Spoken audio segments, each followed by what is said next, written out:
Thank you for being here today. I'm Sarah Barrett-Neal. I'm the gallery manager here at the Glen Arbor Art Center. And I want to thank everyone especially for making the trip.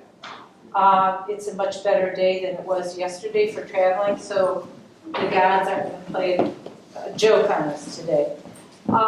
Today, we're talking about living in a tiny house with Leelanau County residents Rolf and Mari von Walthausen. This conversation is part of the Art Center's Interiors exhibition, which is all around you. Interiors is an exhibition that explores spaces that are real and imagined in the home, head, and heart. I know we have one exhibitor here. It's Rod Martin from Grand Rapids, Michigan, and here he is. Anybody else?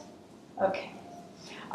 Please feel free to hang out at the end of the show and the end of the program and enjoy the exhibition.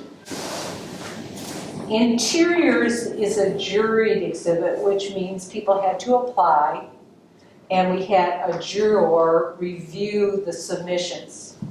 So I wanted to thank Benzie County artist Lauren Everett Finn for being our noble juror.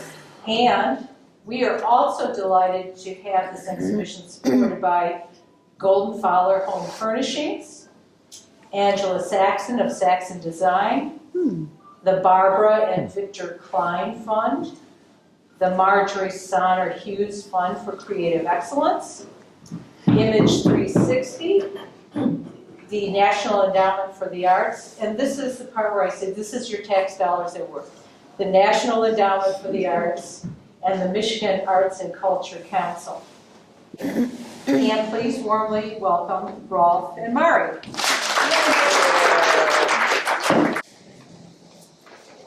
In 2012, you guys decided to move from a 2,000 square foot house in a subdivision to a 240 square foot tiny house. Why? Mari, why did you start? Oh gosh, I've always been drawn to more human scale dwelling spaces, and even in a larger house, find myself, migrating to these little nooks, and creating cozy spaces, and so, for me, that was my headspace. Mm-hmm. But then, the bigger journey was how to walk more lightly on the earth, how to live more lightly. And if we could build a space with our own two hands and have it be a size that we could afford the materials to create what we called the compostable cabin, so that we had fewer worries when we were no longer around for it.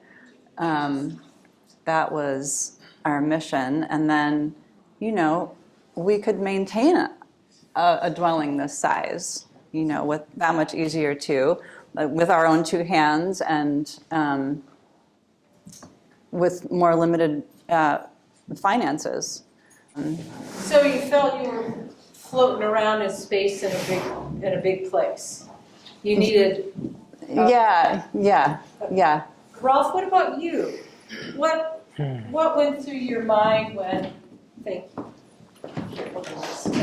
you were thinking about sizing down? So part of this for me was, if we remember back to this time, it was 2007, 2008 when we really seriously started considering this. We were all going through the economic collapse. And there was this debt burden that we, of course, felt, and I know a lot of people were feeling at that time, seeing their home value drop and seeing their debt load increase and trying to make sense of what is the next step here to live more sustainably from an economic standpoint. And so we decided to set out and actually get rid of debt as a response to the times. And it was a way of also reclaiming time, which Bigger house, more things to do. there's more things to do, and there's more things to have to maintain that we're taking more time. Working side hustles, a second job, a third job, to maintain something that was taking time away, time that we wanted to use for cultivating a garden, for spending more time with family and neighbors and friends, and just having time to think clearly about what was happening in the world, what was happening to us, what was happening to our communities, and realizing we didn't have that time. We wanted to reclaim that for ourselves. So part of it was a convergence of factors here, and that was one for me that was really important. How did you become aware of the concept of a tiny home? Yeah, I think it was more, being more newly married, and I moved into Rolf's home in a subdivision, and struggling with the space, rearranging it so many different times, so many different ways, trying to create something that felt like home, that felt comfortable, and like, well, where do you want to live? In a cabin in the woods, So, yeah, he touched that away. We both did, apparently, in the back of our minds, because it just manifested. But yeah, we had the cabin in the woods on the brain. And I don't even know that the tiny house movement was kind of up and flying at that point. But North House Folk School came on our radar. I don't know if any of you are familiar with the North House Folk School in Grand Marais, Minnesota, on the north shore of Lake Superior. And they were offering a class called Build Thoreau's Cabin. And so it was a 12 by 16 structure. Apparently that's what Thoreau lived in. And so we went to that class and came home with our notebook. We'd never built anything. To me, which I think should be like standard K-12 curriculum, I had no idea it was behind a wall. It was total mystery how a wall could stand. What made a house, a sturdy structure. And so it was really empowering to attend this class, building this little 12 by 16 structure with a group of 5 people over 5 days. 5 days. So yeah, that's what we came back, and that's what this is, with a little added height. Rolf, why don't you talk a little bit about how the process you went through transitioning from 2,000 square feet to the home you occupy now, this major paring down. So what was that all about? How did you do it? So it was probably more difficult for me because Mari, we came together later in life in 2007.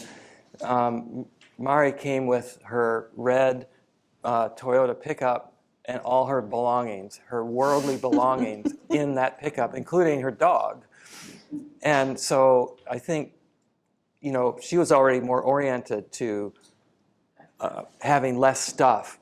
I had accumulated in a 2,000 square foot home stuff because it's easy to do. And being the youngest in the family, I inherited a lot of family stuff, which is beautiful.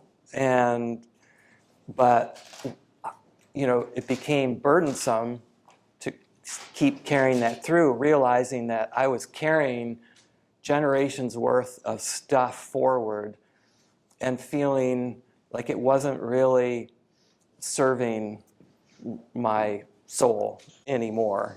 Things get complex though if it's family heirlooms. So Right. what was the process you went through to divest yourself Yeah. of those things? So it was literally calling, knocking on doors of cousins and relations of distant past, and finding out who would value these items, and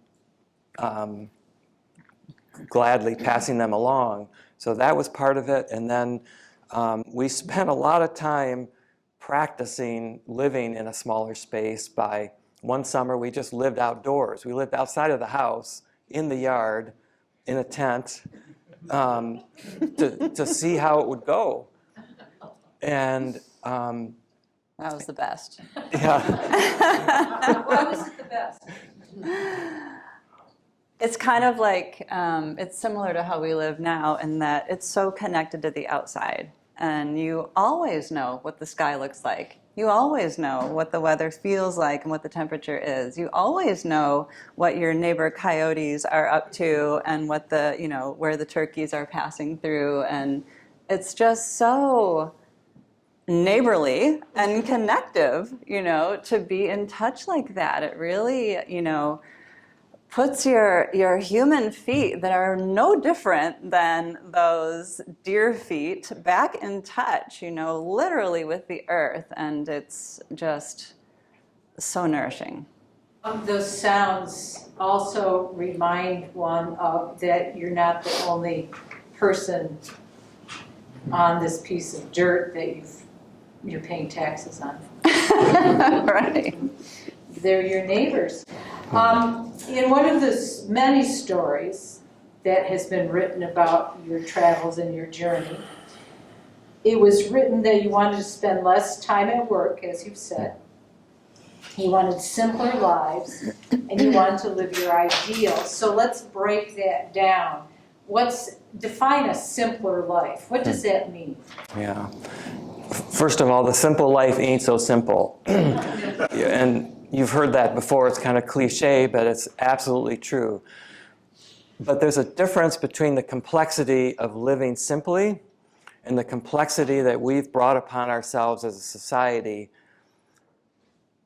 that creates systems under which don't always serve us well.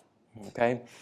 And so in approaching simplicity, I think we kept going back to the inspiration of people like Thoreau, and way before that, our native ancestors, there was so much wisdom around how you live on the land, close to the land, without having this oversized impact that degraded the natural world and made it difficult for the people that live downstream from you to also enjoy a life that was there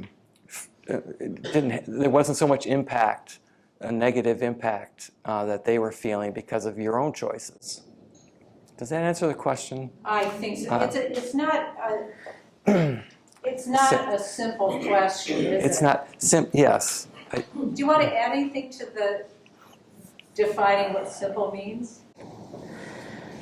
To me, a big part of that is like going back to what I said earlier about the mystery of what's behind the wall that makes it stand up, right? And the mystery of where does your water come from? Where does the power and the heat come from? Where, does your poo go, right? Like that's question number one, wherever you decide to, set up a home, right? That was our number one question. And so dealing with those complexities, which is the positive complexity of what makes the world go round, really simplifies your own life, because you have an understanding of it and an understanding of how to participate in a good way. You heating with wood? So I should probably clear up something. This is the first structure we built on our property that we call the cabin, because it is that Thoreau's cabin, from that Thoreau's cabin class. It is not hooked up to the grid. It's got a wood stove in it for heat. And there's no plumbing. So turns out that's completely illegal to live in a house without wiring and plumbing. You cannot chop wood, carry water, it's illegal. So we, in an attempt to get legal, had the tiny house, what we call the tiny house, built for us in somebody's pole barn, where they had an electrician and a plumber come in and do all that work that we were not skilled in. And so that cabin is 240 square feet, and which includes the loft area up above in that kind of taller peak area. The tiny house that we had built for us as a legal structure that is hooked up to a septic system and electricity, that is also 240 square feet, but in a just slightly different layout. It's 12 by 20. You were talking about knowing what the consequences of your living were. So when you turn on the water, where your poo goes, just the fundamentals of living. Yeah. When you started having more direct relationship with that kind of stuff, Mm-hmm. did it surprise you to find out how much water it takes to wash dishes? There was, I wonder if there were feedback. Yeah, I mean, the cabin living, which we did part-time while we were still in the big house, before we had the tiny house built that was legal to sleep in, that was super instructional, because we did have to carry the water into the house. We had a little gravity feed, kettle system. And it is amazing how little water you can use to wash your dishes, to wash your body, to wash your hair, to, bucket bathe outside, or, it is surprising to how much water we do use, just leaving the water on while doing all kinds of things and not having to think about water is heavy. And when you have to carry it into the house, and and also thinking about collecting that water, this living water, removing it from its flow of life and taking it in to for your own use, you get to think about that too, which is very different than just turning on the faucet. So, Rolf, when you brush your teeth, do you leave the water running? Well, you got me there. I feel I'm much more conscious about how much flow is happening, I'll put it that way.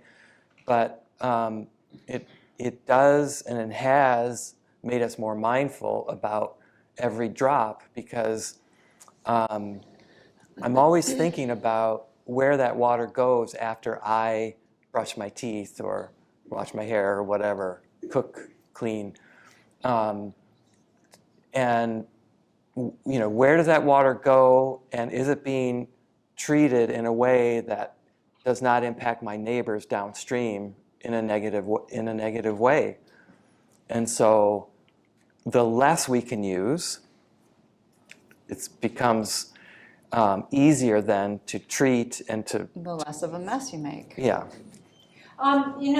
Some of what you're saying reminds me of one has to go through a learning curve, and I imagine you guys went through a learning curve. And it's easy to understand why people don't want to be thinking about these things so much. At any point, did you realize that you were just doing some of these things automatically, that they become part of your DNA? well, You mean living in this? Well, you one? didn't think, okay, I've carried this bucket of water and now I have to think about every drop because when it's empty, I have to go back out and get it. So at some point, had you been able to make the transition to not having to catch yourself and remind yourself all the time? Does that make sense? Yeah. Yeah, I don't think there was, for me, any time in there because, I mean, it is going outside and, you know, trekking down to the spring and carrying that water back. It's a big deal. So yeah, there wasn't a learning curve because, you know, when you've just filled up your, you know, canning kettle, say, size of water with several trips to the spring, you're never gonna leave that spout running. Pretty much never. From day one. Yeah. It requires one to develop a different sense of responsibility in a psychic sense. When you start thinking about all the different connections, all the things that are connected to what you're doing. Yeah, and I think it does put you in touch more with the, you know, the web that we live within, among, and are nourished by, and it's the only thing we're nourished by every single day, you know? Like when you think about, wow, the chickadee is out there, you know, stocking up, like they were going through the seed yesterday like crazy. They knew there was a storm coming. I had no idea, you know? They're out there finding their food, finding their water, finding their shelter, you know, moment to moment every single day. And so by me just simply having to go down to, you know, the spring and carry water up into my warm shelter and fill my wood stove, I mean, that's still a degree of separation. There's really probably not one of us in this room that hasn't had some kind of thoughts about our stuff and our space. And when one decides to live in a smaller home, as you guys have decided, you're really thinking about stuff and space. So talk a little bit about the conflict between stuff and space, the things that you thought about along the way, and the challenge of making it a happy marriage. Not between you two, but the stuff and the space.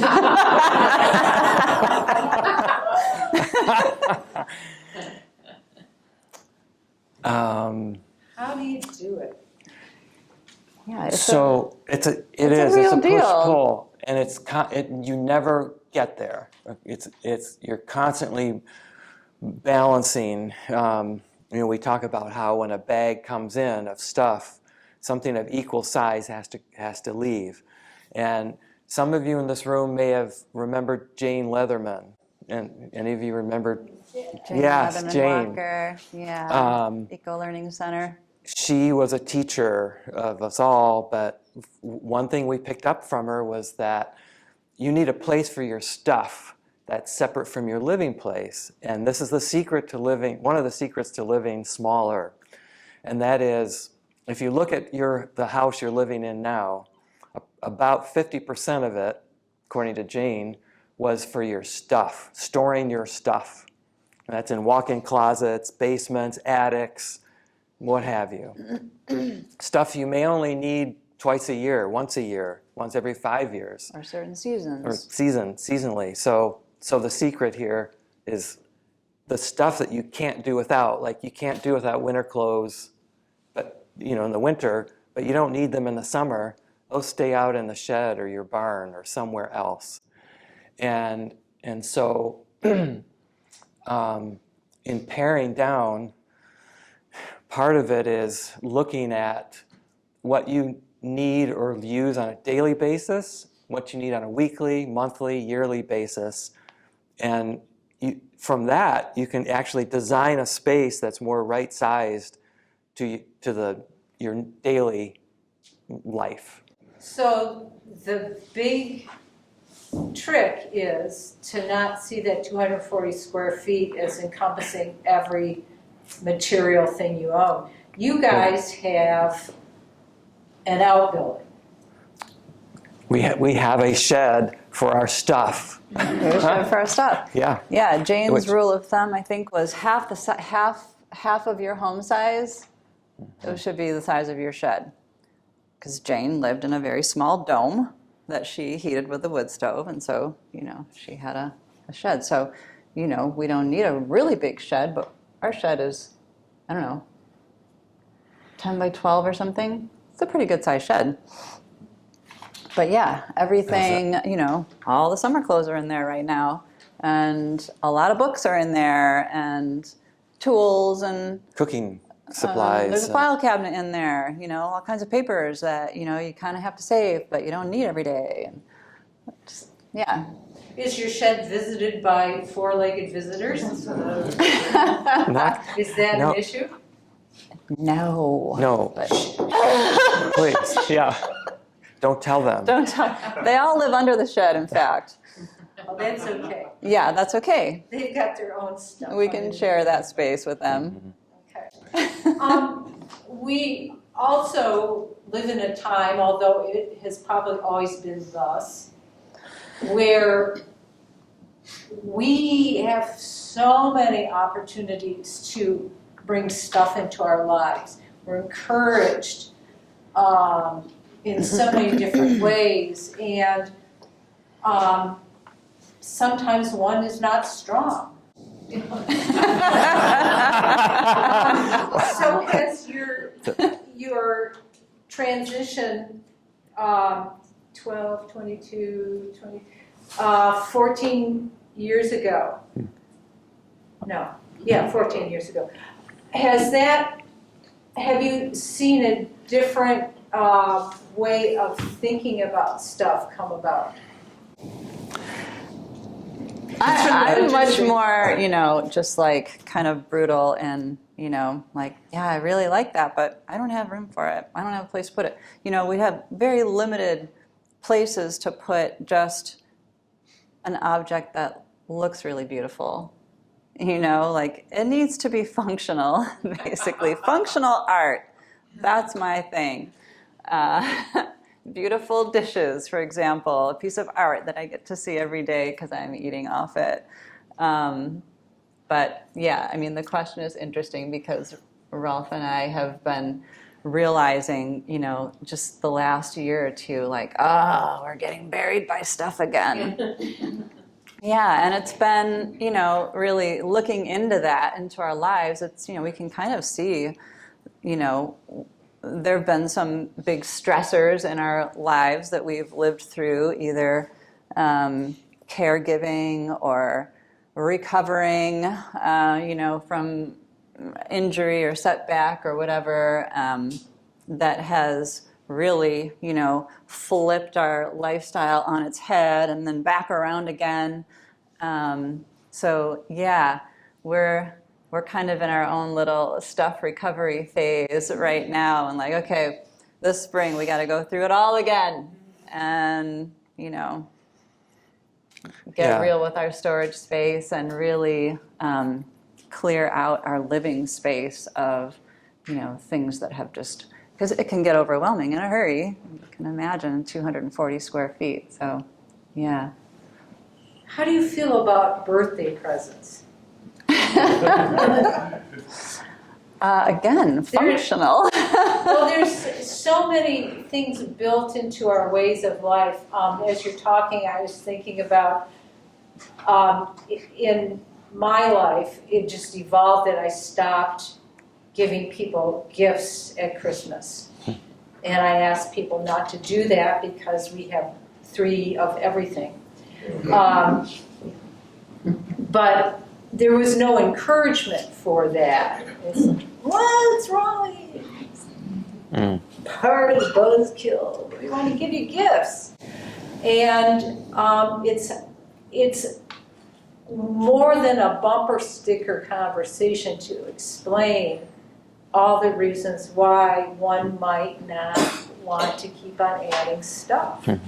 It's a really good point. And one of the things we ask people now, because we encounter the same thing, is how about the gift of time? Just being with somebody, spending time, sharing help in the garden, planting, weeding, harvesting. That's a huge gift.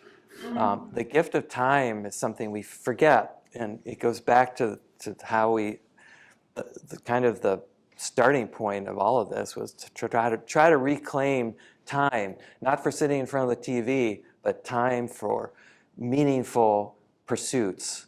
And yeah, that's something we can ask our friends and our family to give to us. Okay, let's get kind of granular here. Talk about the challenges of 2 grown adults and a dog living in a very small space like this. What were they? What are they? And how do you negotiate that kind of thing? And now you're dogless, right? Yes. Yeah.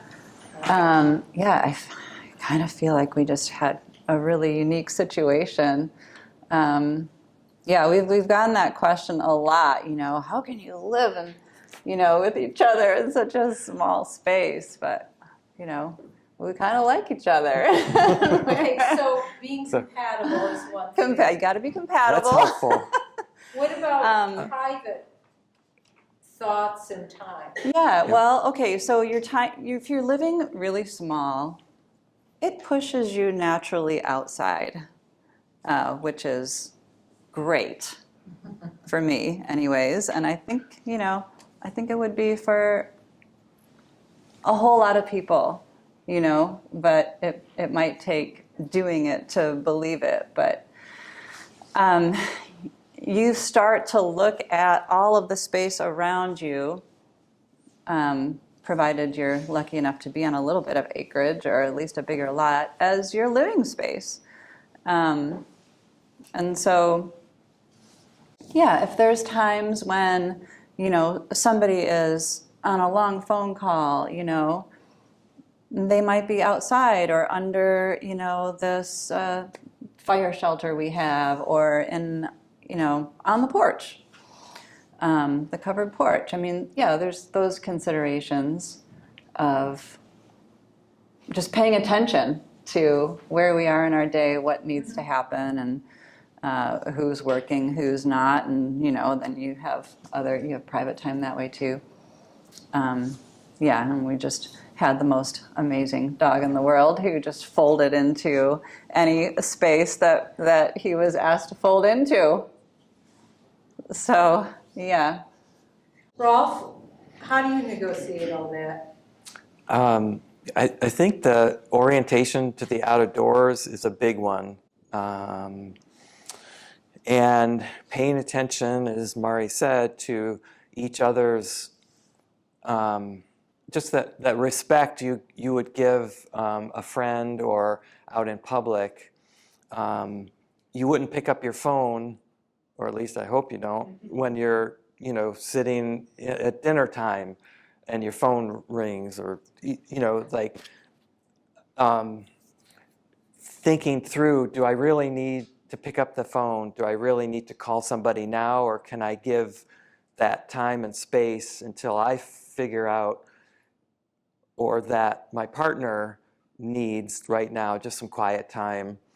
So it's just a sensitivity to others, and I think we've just come to that place. Yeah, that's a good point. I think it's another one of those healthy constraints, that we don't just get to walk around and do every single darn thing you want to, whenever you want to, which is kind of how it is out there in the natural world. You have to pay attention. You have to be a good neighbor.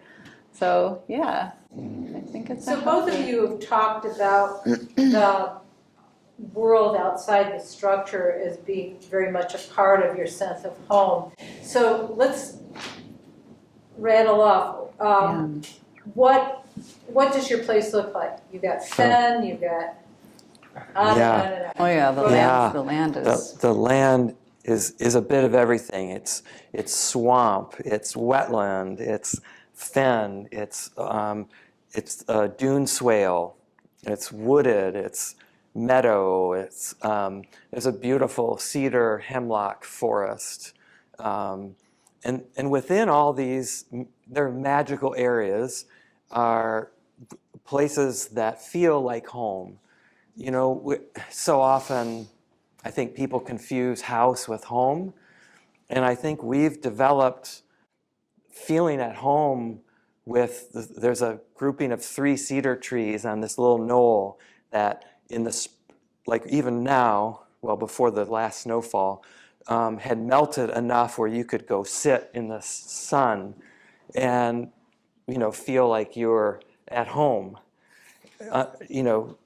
underneath these cedars. And so I think home is this expanse larger than just the 4 walls.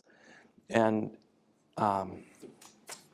Yeah, like that tree is called the napping tree. Yeah. And so it's quite far from the house, but we know it could be the recliner, but it's the napping tree. It's just, you're right. But also, I think another big part of that to me is we don't mow anything.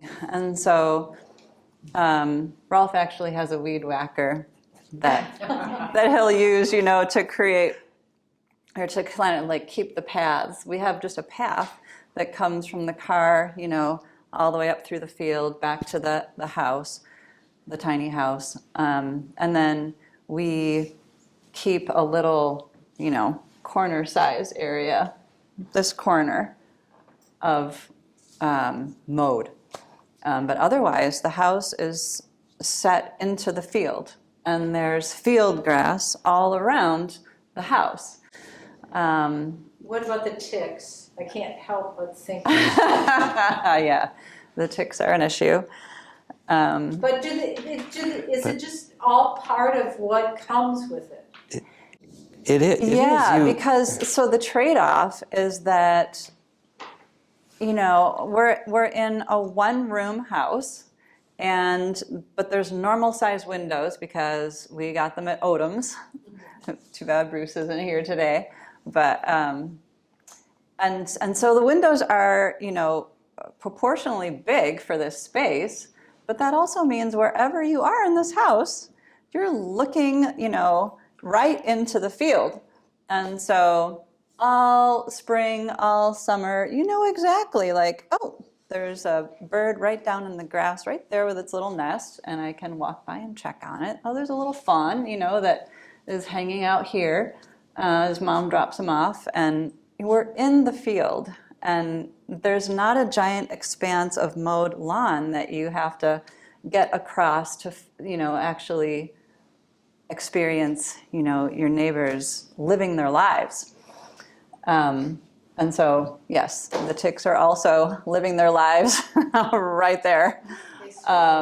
Yeah, that's kind of rough these last few years, but.